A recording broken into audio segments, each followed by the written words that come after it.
Good day everyone.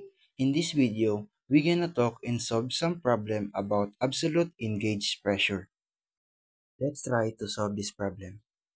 A gas tank has a gauge pressure reading of 150 kilopascal and the atmospheric pressure is 101.3 kilopascal. Calculate the absolute pressure corresponding this gauge pressure reading. Before we're gonna solve that problem, we must know first what are the absolute engaged pressure is. If we measure the pressure of a fluid is relative to the pressure of a vacuum, which is zero, we are measuring the absolute pressure. While gauge pressure is a commonly used pressure measurement that take atmospheric pressure as its reference point.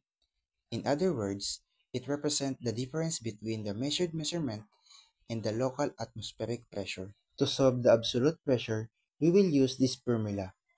P absolute is equal to P gauge plus P atmospheric, which is P stands for pressure. And to solve the gauge pressure, we will use this formula. P gauge is equal to P absolute minus P atmospheric.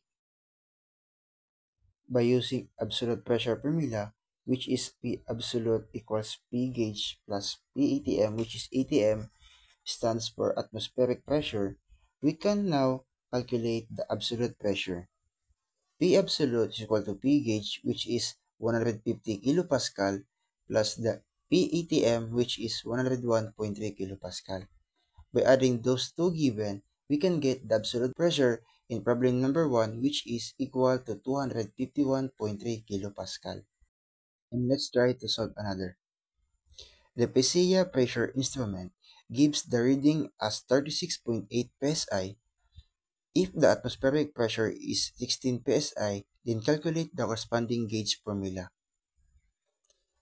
We have the given value which are atmospheric is equal to 16 psi and the absolute pressure is equal to 36.8 psi. As I said earlier, when we try to get gauge pressure, we will use this formula. P gauge is equal to P absolute minus P ATM. Just simply substitute those values. We have our P absolute, which is 36.8 psi, minus the atmospheric pressure, which is 16 psi, is equal to 20.8 psi. And that's all. Thank you for watching.